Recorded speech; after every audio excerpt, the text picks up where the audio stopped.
Hello, everybody. Welcome to Rock, Paper, Hand Grenades. I'm Matt Connerton, and to my right is an apparently confused the Honorable Gary S. Hopper. Well, I was confused last week too, Matt, but you didn't point it out then. Why do you point it out this time? I commend you on your consistency. I know. I'm always confused. Yes. That does not stop me from voting. Excellent. I think that's probably That does not true stop for a lot me of from folks. making decisions at the State House. Yes. Confusion has its cost, and I am it. Anyway, I don't know what the hell that means. That looked great. I think Confucius said that, actually. Confucius, yes. No, what was the song? Confusion has its cost. What song was that? Oh, I don't know. That was in a. I don't know where that song was. Oh. Anyway, Nick. Okay, I'm gonna screw this up now. Nick Krasuki.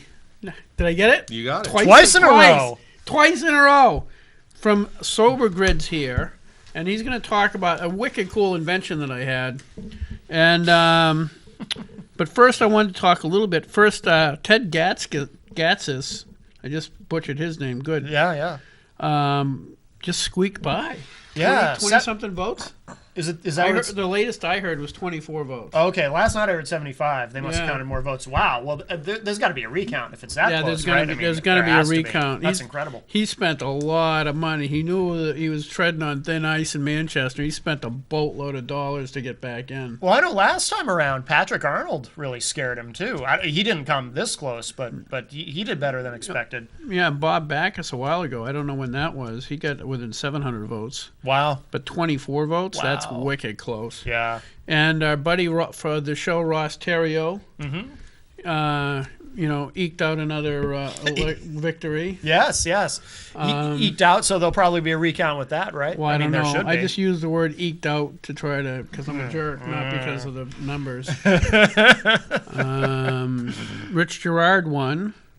Did he? Okay. I didn't realize that. I don't think Diane Gimone won. I didn't see the results, but I know that I looked at her Facebook page last night, and nobody was saying congratulations. So I I don't think she expected to win. No, I know she didn't, but she's also such an awesome lady. It would have been really, really good if she did win. Yeah. What else? What else is politics? Oh, I was on Facebook yesterday, and a friend of mine, lawyer that's involved in the gun issue, Evan Knappen, was We had him on the show. We've had him on the show a long time ago. We've got to get him back on. But he was talking about in New Jersey trying to pass a bill, and he seemed like he's in favor of it, to, what was it? It was to allow for smart guns. If you were buying a smart gun, you wouldn't have to do something. I don't know if you still needed a permit, but it was something like that. It made it easy. I think it made it easier to get a pistol permit if you had a smart gun. Can you download apps on it? No, probably, yeah. In the future ones, you'll be able to tell time and Nice. be like a clock, so you can bring it to school. And What is a smart gun for those who don't know? a smart gun. I'm not sure I even know. I kind of have an idea, but A smart gun depend on its level of technology attached to it. Can be something as simple as a gun that recognizes the fingerprint of the person holding it. okay.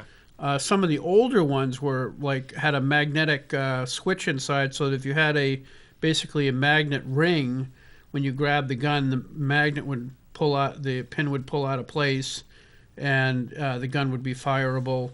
But they go as elaborate as, and this is quite a few years ago, so I'm sure they're better than that now. SIG Arms over in Exeter makes a smart gun for the Bureau of Alcohol, Tobacco, and Firearms. And what that does, it tells you who owns the gun. It can tell you when the last time it was shot, whether it needs servicing, cleaning, and if the person who's holding it is the actual proper owner of the firearm. Okay. Okay, now all that is well and good, and I think people, if they want to get a smart gun so that they could have something next to their bed that they knew the kids could not just pick up and shoot, Right. is a perfectly legitimate and good idea. But there is a huge downside to that. And the downside is, as these guns get smarter, they can be deactivated by remotely. Oh, okay. So now this purpose of the Second Amendment is so that the balance of power always stays in the hands of the people. Right. But now if you've got something that's electronic that can be deactivated remotely, you've just eliminated and because the general public is ignorant of the Second Amendment, first of all, they don't really understand that the purpose of it is to maintain the balance of power in the hands of the people. That's one. Two, on the face of it, all you would hear on NBC, ABC, and CBS for the next year was smart guns make gun ownership safe for children, and it's about the children. And eventually people would start passing laws to require this. And at a certain point, if no firearms, after a certain balance point, no firearms would be allowed that didn't have the safety feature. And after that point, basically you've eliminated the Second Amendment. Even though people have guns, so they think they have their Second Amendment rights. The fact is, if the government can just shut them all off anytime they want, Right. you have lost your Second Amendment right. Or even if, say, a cyber terrorist attack, where they're able to figure out how cyber terrorists can deactivate the guns. Oh yeah, or criminals might be able to at some point be able to deactivate them remotely, so they know it's safe to go and rob your house. Right. Yeah. Yeah, there's all kinds of things, but the main thrust of that argument is that if the government can deactivate your firearms remotely, you have no Second Amendment rights. They've taken them from you. Yeah. So he was actually in favor of this, and I guess it's a incremental step up for New Jersey. But over on the big picture, I think it's a really dangerous premise. Well, I actually remember when we had him on the show, and he was an early guest, but I remember asking him about what states are the most obnoxious as far as gun laws, and I remember he said one of them was New Jersey. I think New York was another one. Yeah, Massachusetts is pretty horrible. California is horrible. Illinois, I think, is getting better, but it's still pretty annoying. But I know if you get a permit to carry in a couple of different states, you can go almost anywhere, but New York is not one of them. California is not one of them. And Illinois, I think, is not one of them. And California has a specific restriction on does not issue out-of-state licenses or something like that. Oh, okay. New York issues license, but you have to be pretty well politically connected to get one. That's what I've So always if you're heard, in the mafia, you're good. Good. So all I got to do is call Guido. Call my buddy Guido from New York. Maybe you change your last name to something a little more Italian. Yeah. Baldessaro. There you go. I think that would work. What else we got going on in politics? Oh, this Nick, you might want to chime in on this one. I don't know how you stand on this, but I posted something yesterday. There was a big drug bust in Manchester, right? Yeah. Where they caught. The guy had thousands of dollars. I don't know how many grams of heroin and cocaine and stuff. And to me, the law should be set up so that if somebody's caught, an addict is caught with small quantities of heroin, you should be doing your best to see if they are willing to seek treatment. That is, to me, the best avenue. Right, instead of locking them in a jail cell. Instead of just locking them in a jail cell. Yeah. I mean, you might use the jail cell to motivate them to want to seek treatment. But does that work? I don't know. It can. I mean, a lot of people get to a program just because their wife said either, get sober or get straight or get out. Yeah. And that's enough. There's always some impetus for people to want to or make that move towards sobriety. That's why I've never been married. I don't like impetus. Yeah, I know. Yeah. Oh, I thought it was because you were impetus. No, that's that's not a problem. No. Okay, so, that threw me off. Yeah. So anyway, I saw this drug dealer, and to me, drug dealers are not in the same category. Once you're selling many, many grams of heroin, you now become, to me, an enemy of society. And I posted on Facebook that I hope they keelhaul the SOB. And I get a lot of libertarian people who got really angry and said, "Oh, It's a victimless crime or something like that, which I just don't buy because I just see too many people. I've worked with people who are been addicted to heroin or trying to get off, and I spent some time with two different people today who, one of which is, in the middle of the struggle of doing drugs and not getting off, and another guy who I hung around with today who was off of heroin, and he's got a couple of weeks clean and sober, and he's doing good. So. Good. But I just can't fathom legalizing something that would just make it that much more accessible. I'd like to decriminalize it in terms of having it and using like small quantities, but not necessarily selling it. Right. Yeah, I don't have a problem with that either. I mean, I think because these people need help. They don't need prison. No, prison is not helping them much. Right. Exactly. I don't know that it's not completely not helping if it was for 4 or 5 days. Because trying to get a heroin addict, trying to get them to be willing to get help, and getting through that first few days is torture. Mm-hmm. To me, my understanding is if you're trying to quit drinking, it can if you stop drinking cold turkey and you are physically addicted, it can kill you. Mm-hmm. Mm-hmm. Heroin, if you try to quit cold turkey, it will not kill you, but you will wish you had died instead. Yeah. So I don't know that putting somebody in lockup for 4 days and letting them sweat it out might not be enough for them to at least have a chance. Because once they're off after the physical addiction, at least there's a possibility that especially if you sent them off to get a sobriety coach or some means by which to get help immediately after they've just gone through hell and high water. Maybe that would be enough to, because I have another friend that's been on the show, Dave Fine, who said that putting people on sedatives to get off is not necessarily beneficial because they don't have that torturous experience to not want to have to experience again. Interesting. You know what I mean? Yeah. So it removes some of the consequences. Some of the consequences. Yeah. So I don't know. I don't know what the truth is on that, but I know. Yeah. It's pretty interesting. So, Nick, Sober Grid. I was on the way. Remember we had, about a month or so ago, we had Hope for Recovery on. Mm-hmm. Yeah. And I think it was the following weekend that they were having a fundraiser, basically community awareness shindig up at White Park in Concord. Mm-hmm. And I was on my way up there, and Matt knows I don't even have a cell phone.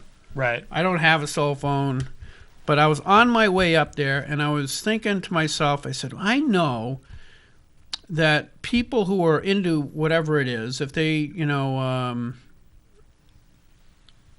I don't know, Nick probably has better examples of this than I do, but if they're into a certain hobby or whatever, there are apps they can use to find out where they can go to meet up with other people with those same likes or not dislikes. I don't know if you show up to meet with people who you dislike things Let's all hate this thing together. The KKK. Yeah, no, there you go. Yeah.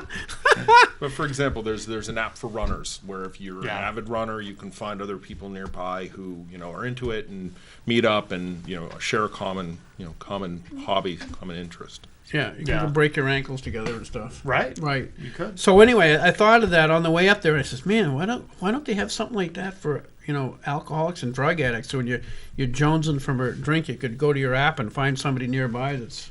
Yeah. So anyway, that's where I first met you. Yep. So take it away, Nick. Tell us everything there is to know. Sure. So my name is Nick Krasuki. I'm a co-founder of Sober Grid. Sober Grid is a social network for people who are abstaining from alcohol and drugs.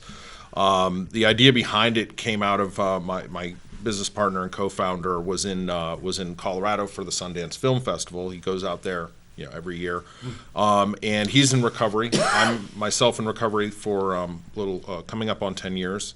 Excellent. And he's also in recovery. And when people in recovery travel, they want to stay connected with their support group, their friends who are sober, and and a lot of us go to 12-step meetings. But when you're traveling, sometimes the timing doesn't work out, or it's hard to find. There's you don't know anyone in the area. So so we had that very very thought you had was, you know, if So do I get royalties from this? Because I thought about it.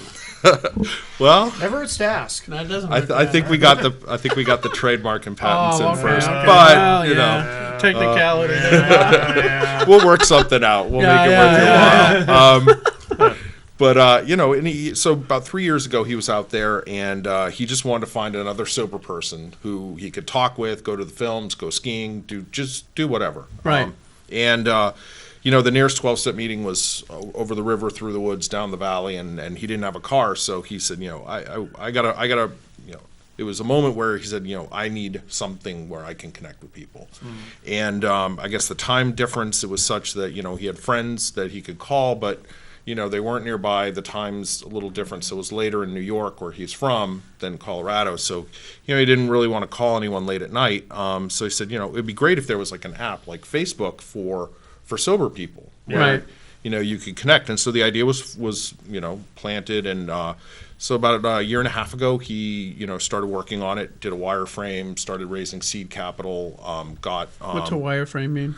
that would be just the design of the app. Like, what does it do? Okay. You know, Okay. what are the features? How does it work? Like an overview. Yeah, exactly, Okay. exactly. And so then he got you know, worked with some developers, some IT guys, programmers who started working on it, and this past spring launched it to the app stores. So there's mobile apps, and a lot of people have smartphones. I know there's some exceptions, of course, but once you get one, you'll be hurtful. That you was will no, but you know what? When you get one, you know, it'll you'll thank me. So Oh, okay. you know, more and more people globally are using smartphones, and so and it's a global problem. Addiction, alcoholism, all of those things are, you know, it's something that affects just about every family, every state in the U.S. And all around the world. So, you know, the app was developed. It's available free to download on the Google Play Store for Android phones, and the Apple App Store. It's free to download, and it was just launched in April. We currently have over 30,000 members globally in 45 countries. Wow. On the when I got into Manchester, I checked the app, and there's people in Manchester nearby. And the app respects the anonymity that a lot of people have. There's still a bit of a stigma around being somebody in recovery. More so with drugs than alcohol, but I think in both cases, people just, you know, something you want to keep to yourself. Sure. So the app allows you to stay anonymous, unlike Facebook, where you have to show your picture, your name, and if they steal all your information. You know, SoberGrid doesn't do that. So you can opt out of sharing information. It respects privacy. You can be anonymous. You don't have to upload a picture. You could put a pseudonym or something. You know, With a face like this, why wouldn't I want to have a picture? Precisely. Right. Precisely. Yeah. So, but you know, for some people, Valid question. Yeah, it is. It is. I'm good. and and so it's really gotten great reception. We've you know, been developing, you know, a global community. There's a news feed where people can share their content, their experience, strength, and hope. And you could find somebody nearby or anywhere in the world, for that matter, at a push of a button, and instantly, any time of day. Sometimes if it's really late East Coast time, there's people in London and Europe who are, you know, sober and available Awake. to yeah, exactly. It's I got a good morning from a gentleman in India at 10 o'clock last night. Oh, that's wicked cool. You know, and actually just was in Boston yesterday, and a gentleman who's in the area for cancer treatment from the West Coast, who I met through SoberGrid. We ended up meeting up, going out for dinner, and it's just a really great way to connect. And you know, as somebody, you know, myself in recovery, I got sober because I connected with other sober people, and it's that connection that you form with other people that enabled me to get sober. You know, I needed help. I needed people to encourage me, you know, and you know, help me steer clear of, you know, people, places, and things that would have led me astray. And you know, we need everything we can get. And in New Hampshire, it's a big problem. I mean, New Hampshire has the highest per capita alcohol consumption in the country. There's the opioid epidemic. 300 people, more people have lost their lives to drug overdose in New Hampshire than have died just last year than have died in Afghanistan and Iraq. Right. So it's a real crisis, and you know, it's another tool in the arsenal that we have to help people get sober. And people can go through treatment, but as soon as they get out, they can either maybe go to a 12-step meeting or program. But some people, they're not necessarily into that. And this is, a tool that you could connect with people as soon as you get out of rehab. You can find somebody in an airport nearby 24 hours a day and just get that connection that you may need just to, just turn the corner and help you stay on the straight and narrow. Yeah. Yeah, that's pretty awesome, because I know that if you look at the 12 Steps of Recovery, one of the founding principles was one alcoholic talking to another alcoholic. The idea is that the just sharing with somebody who you can identify with your problem, who's been through your problem, or it's so powerful to help people recover. I have a bill that I've already talked about this, right? About the bill I got in New Hampshire legislature that I've been working on. Which one? I got it anyway. I'm not sure. For those people who are joining us for the first time ever, in New Hampshire, I get a bill in the New Hampshire legislature. It's still in LSR because we're not assigned bill numbers yet. To require hospitals when somebody gets shot up with Narcan, like by the police or the firefighters, the EMTs, and they send them to the ER, to actually sit down with a sobriety coach before they leave. If they want to, they don't have to, but have that option open for the same reason. If somebody comes in after getting shot up with Narcan, sitting down to talk with a psychologist who could probably tell you the technical reason you drink is not the same as talking to somebody who's been there and done that. Right. Absolutely. It's probably similar to talking to, if you were trying to build a house, talking to an engineer who has designed houses is probably not as helpful as talking to a carpenter who's built them. Exactly. So how's that going? I mean, the kid that I was with today, I had him download that, and it looked. Is it just pretty? It's kind of a lot like Facebook. People are posting stuff. Yeah. I mean, it certainly borrows some features from Facebook. It has some unique features to it in that there's a grid where you can find people nearby you, and that's going to get kind of redesigned to be more of a map interface. Oh, okay.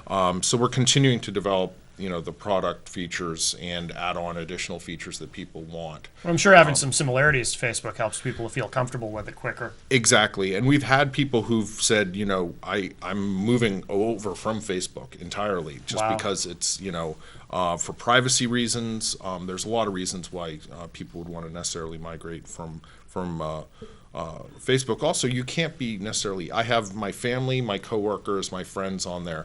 I don't necessarily want to talk about having a bad day where I may feel like drinking to that, to that group of people. Right. And the good thing about Sober Grid is that, everyone on there has, is in recovery from something, Right. and understands how hard it is and understands. And what's really great is when somebody posts that they're having a hard day and there's people from all over the world that are, responding to them and cheering them on or giving them feedback. And there are people who have, we hear every day, we get feedback from people who are like, this was a lifesaver. I didn't have a way to connect. And, Right. and it's a great way to kind of carry the message. Now, is there any filters on there, like limitations on what can and can't be? If like somebody, I don't know, in the recovery community, there's always a few loose cannons. Absolutely, and we have. Not that I'm one of those. No. Well, I just want that I'm. Yeah. You want to clarify that? Yes. Well, as the operations guy, I've dealt with all of those types of issues, and we have multiple ways in which people can you can block individual people who may be a problem, or you just they just say crazy things, and you just want to hear them. You could block them. So that part's like Facebook too. You have people who say crazy things. Yeah, exactly. And and we do if somebody, we have a several ways in which they could reach out to our team, and we have a technical team that's available 24 hours a day to respond to issues.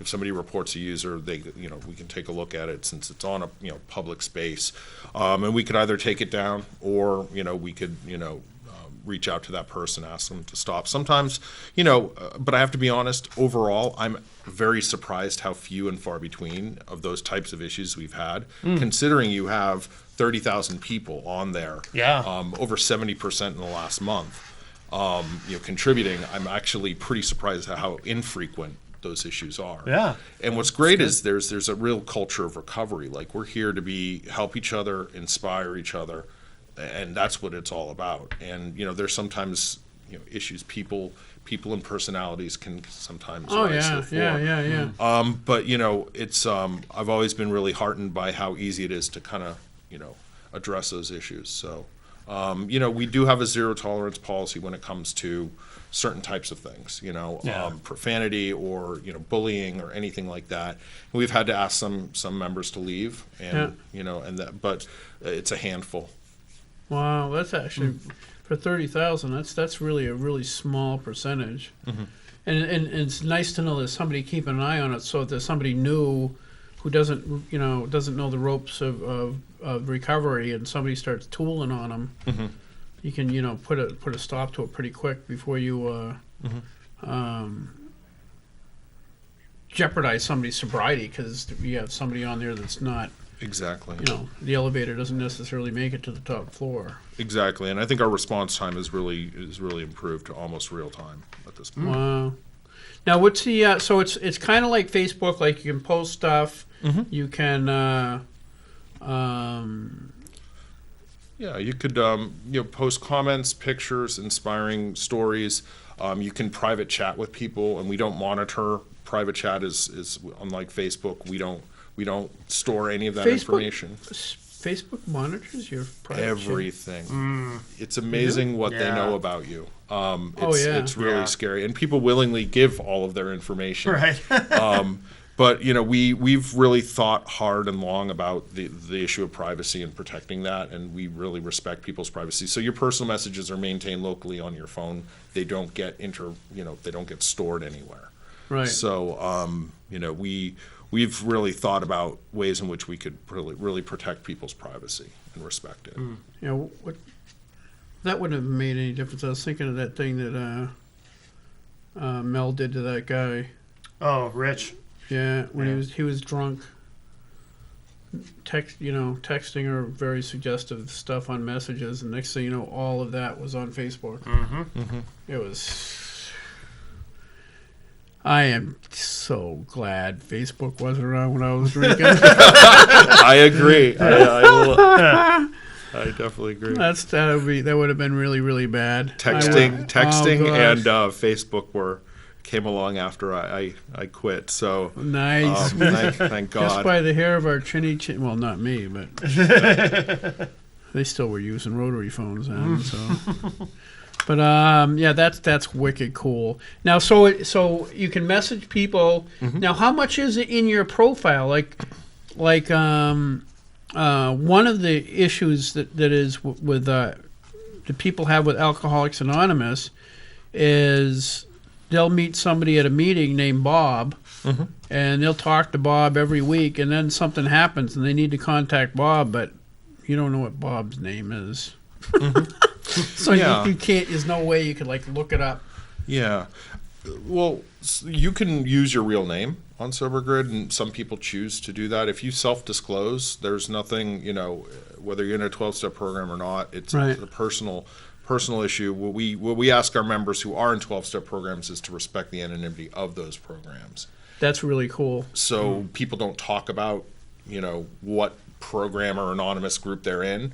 And I'm really surprised at how many people respect that. And if somebody does say something, you have 30,000 people holding the line.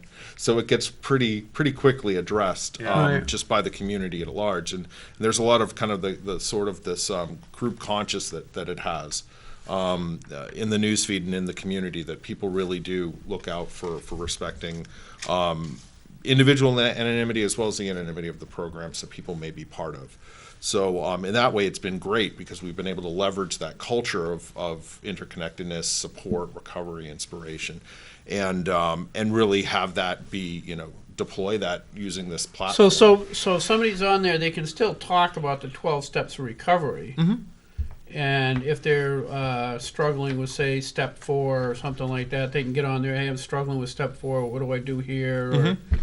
And stuff like that. They just wouldn't say they're in NA or HA or AA. They would just say, this is what I'm having trouble with. Because for all intents and purposes, really is no difference between the programs. Yeah, they're all based on the same principles, the same foundations, the same. A drug is a drug, is a drink, is a whatever. Whatever it's, whatever the way, that chemical's got you by the neck. It doesn't matter which one. Yeah, exactly. And you can on your profile you can choose to disclose what you want to disclose. You don't have to respond to any of the questions; they're not required. And it's basic information. So, we've really thought through finding a way in which people could share the information if they're comfortable with it. But if they're not, they don't. You don't have to use your real name. You don't have to use, you don't have to really tell anything about yourself unless you want to. And that's brought up some questions around, well, how is it effective? Well, you could pretty much tell somebody who's the real deal from who's not, pretty quickly. And the fact is, you are dealing with, electronic medium. But what's really impressive is how many people are out there who are sober for a long period of time, who are willing to help the newcomer, willing to help somebody and reach out and help, provide that, that information to them. And there are some people who have never been to an AA meeting who had a lot of, misconceptions about it. And they've given it a shot as a result of going on, Sober Grid. So there's, I think there's definitely a relationship that we have with the recovery communities, but we don't have any official allied or affiliated with anything programs, right? That is super cool. Now, what's the how do you pay? Is there advertising? We do have advertising on the newsfeed. We are trying to be self-supporting, and right. That's what I was wondering. It's I'll tell you, you guys aren't doing it just because you're wicked awesome. Well, I mean, we have a mission to help people. I think it's a mission-driven organization, and and for all intents and purposes, we're certainly a nonprofit at this point. But we are, we're looking to break even at least in the next year or two. And we have several ways in which we've monetized. So for most people, it's a free app. You don't have to.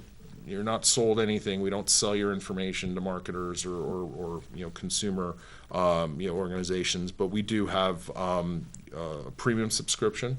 So we have added features that some people are willing to pay a couple bucks a month for.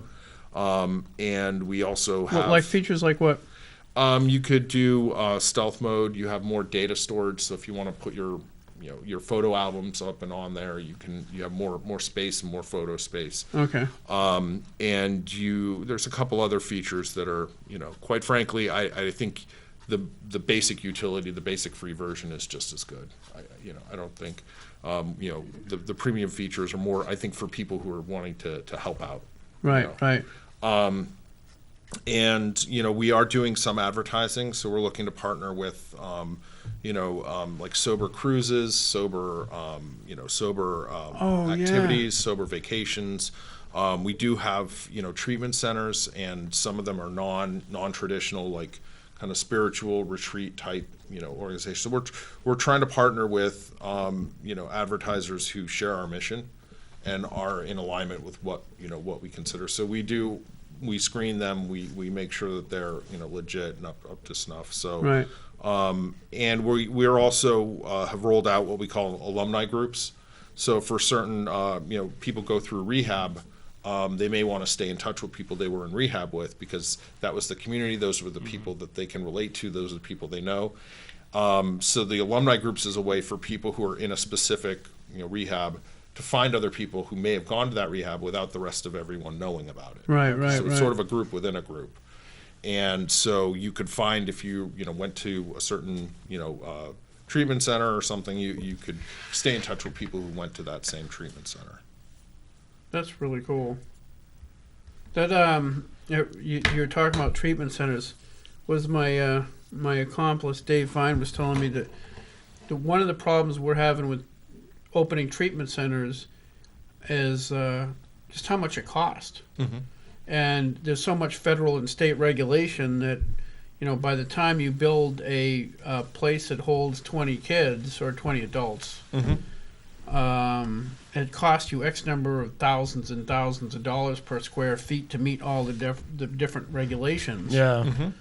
And so Dave Fine was saying the way around that is to open a spiritual center that specializes in alcoholism, and you have a reverend or somebody who is ahead of this, and now it's a spiritual center, and therefore there is no regulation, and you could have, you could actually afford to have people come in. Right. Because you don't have to make all that money just to pay for the floor space. It's actually a pretty cool idea, but I don't know. Sure, Uncle Sam would figure a way to put the stop to that right away before they lost money. Yeah, and I think that's one of the hardest things is there's so many people who need support who don't have access to it. Yeah. And whether you feel that treatment centers are worth the money or if they're just excessively expensive and really available to typically people who have health insurance or have the means for it, or have Mucho a state dinero. or they're over the border in Massachusetts where the state will throw money at people who need it, and Sure. the people who actually have insurance may not be able to even get into the treatment center. So it's kind of a twofold problem. At the end of the day, there's various ways in which people can break free of alcohol, drugs, whatever they may be doing.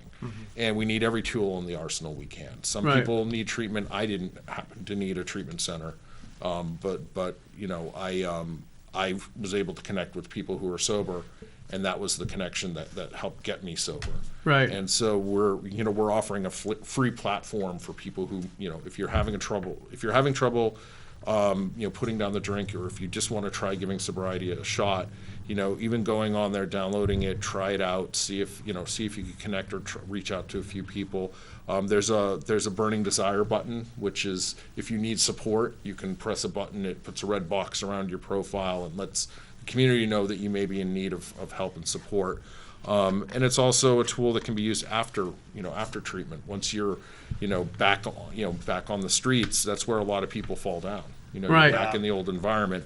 And Sober Grid, our idea and our mission is to provide another alternative social group where you could connect with people who are staying sober a day at a time. And and there's people who are one day or still trying to get sober on Sober Grid. There's a lot of people with 10, 20 years. So it's a real diverse spectrum, and we have people who are all the way down the line. I think we have one woman who's 90-something years old who's over 50 years sober in Florida. So I think she may be our rating sobriety queen at this point. But like I said, it's really it's another way in which people can connect, and what's unique about it is that it's free and that you can access it instantly, anytime, anywhere. You said something that kind of intrigues me. Is there a app out there? Does that work? That's the other question I had before I forget. Does that work on a computer, or do you have to have one of those gizmos? We do not have a Gizmo, yes. Yeah. We don't have a desktop version. You can use it on the iPad or an iPad mini.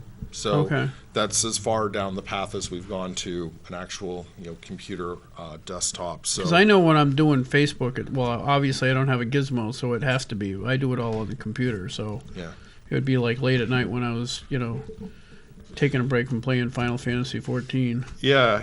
I mean, we've thought about it. I think it's actually pretty expensive to maintain or develop that platform. Oh, really? Yeah. So I think we've stuck with the mobile platform for now, but we may create one. What's the difference?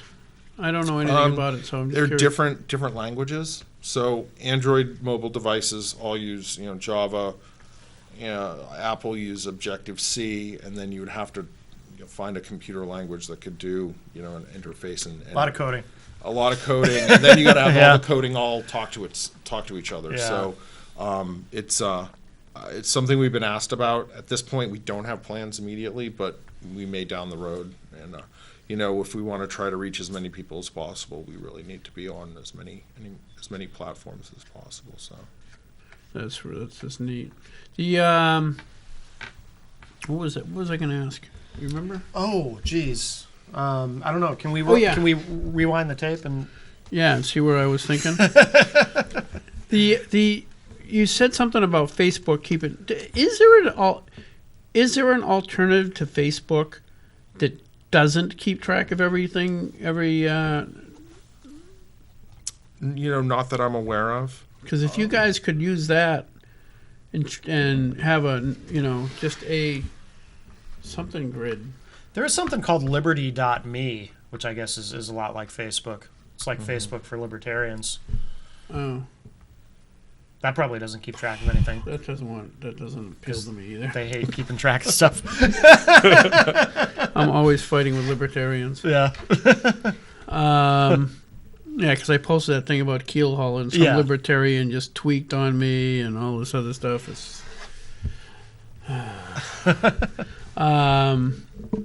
Yeah, I'd be curious because I know you're right. I know that Facebook keeps track of everything. Oh yeah. You know, Facebook you and just Google click and- on something. Next thing you know, you get an advertisement for it on Facebook about 2 seconds after you clicked on it, which means that even when I'm curious about something, if it's strange, Right. Yeah. Yeah. because what the heck was that? What did I?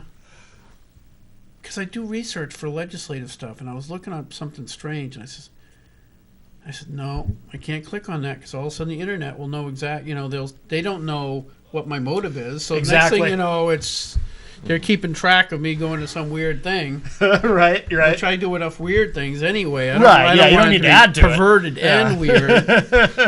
It was, I forget what it was. I forget what word I wanted to look up, but I decided not to do it.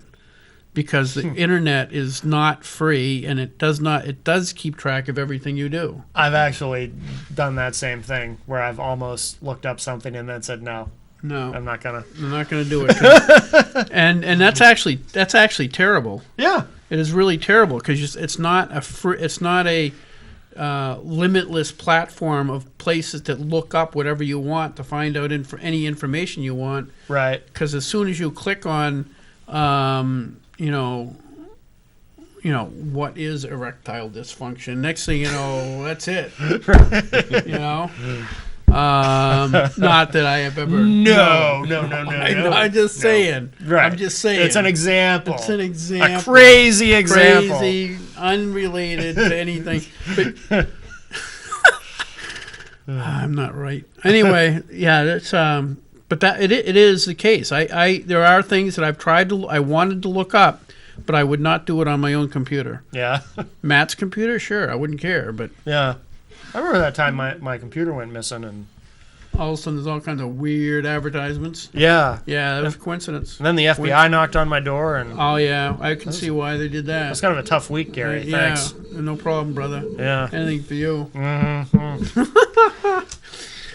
So the advertising is just going to be sober stuff. So it's not going to be linked to anybody's in particular. No. The advertising is not targeted at this point. Yeah. We're also looking as we grow Sober Grid. I mean, people who are sober have more disposable income because they're not, necessarily spending it all on booze and drugs. Yeah. So we've had some interest from insurance companies, from Starbucks, Monster power drink, or some sort of high caffeinated power drink that I guess is. Of course, that's an addiction in itself. Yeah, Trust me, I know. So we need to be careful who we're partnering with. I mean, Yeah. switching one addiction for another, but Yeah. it's just I think we're going to get more mainstream with some of our advertisers. But for now, at least, it is advertisers who are have a reason to be there. Who cater to the recovering community. Either cater to or provide some sort of value added service for specifically for the recovery community. So. And so it's in a sense it is a bit of a targeted audience, but it's a great way to reach out and get people who may need help or people who've been around for a long time who are sober who just want to do a vacation or do something else or go somewhere where that it's more tailored to them. But over time we'll as our user base grows, there's over 23 million Americans who are in long-term sobriety, another 26 that are just sober by choice. Really? And well over, I believe, about 250 million people worldwide who are in recovery or sober and have a smartphone. So wow. There's a lot of us out there. Despite having some stigma attached to it, which is changing. Yeah. I think it's definitely changing, and people realize it's a disease of the brain, and it's there's definitely. Well, it was Chris Christie, who I can't support for president for other reasons, but he had I posted it on Facebook yesterday. It was a really cool conversation about addiction. And he was talking about his when he went to law school. He was in, I don't know what they pod. Let's call it a pod. I don't know what they call it, but it's a bunch of guys when they start out together, they study together and all this stuff. And he said by far the brightest one of us, and I forget the guy's name. He was brighter. He was smarter. He used to run 10 miles a week or something like that, or he's healthy. He ended up with the super cool. He was like the first one of the group to become partner. He had an absolutely gorgeous wife, the beautiful home, the cars, anything materialistically that society defines success. This guy had it. Then he was running, and he messed up his ankle, and they gave him some pain pills, okay, and started putting him on opiates, Percocets. I don't know which one it was. So they put him on opiates, and slowly but surely he needed more and more. He got addicted. His wife had called Chris Christie and the other friends, says, "Guys, I don't know what to do with him. He's so addicted. I can't do anything." So they had an intervention where they sat down with him, and still nothing. Because when you're in addiction, you don't know it. I know that when I was a teenager back in the 70s, they put me on Valium to try to calm me down so I wasn't such a hyper little kid. And I was, within about 9 months, I was so addicted and so depressed, and I had no idea I was. I was just a kid. I did not know. Yeah. I just thought the world was that bad. Okay? I just really wanted to go to sleep and never to wake up again. That's all I really wanted out of life by the end of that 9 months. And they put me in the hospital because they were afraid I was how old were you in this? about 17, 16, 16, okay. 17. Yeah. And it was during the 70s. Valium was not addictive. The doctors at drug companies, which you can trust, obviously, Of course, yes. said it was non-addictive. Yeah. And it was non-addictive, and you could help treat kids who are like a little hyper like me, or it's mother's little helper if mom's not feeling so up as so good, or they were using it on the 70s. They were actually using it as topping on ice cream. And I was up to, I think, 70 milligrams a day, and they put me in the hospital. I wasn't being treated for addiction because even I didn't know I was addicted to it. Yeah. And I just couldn't sleep. 3 days in a row, I could not sleep.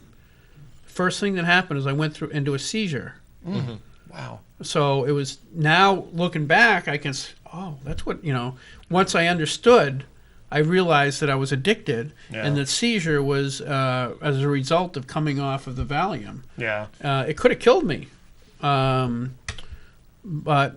it was a really great form of exercise. I can't, you don't realize how much exercise you can get in a short period of time unless you've had a seizure.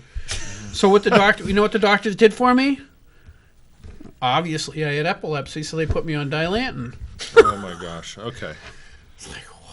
Talk about ruin, any chance of me ever getting to college just went poof. And but anyway, so it's the same thing. This guy goes on the opiates, you don't know you're addicted. Mm-hmm. You just need that. You need it, and you can't explain how much you need it and want it. And he just kept going and going. Eventually, his wife gave up. Yeah. He says, "You're on your own." The kids gave up on him, and Chris Christie ended up having to go to his funeral.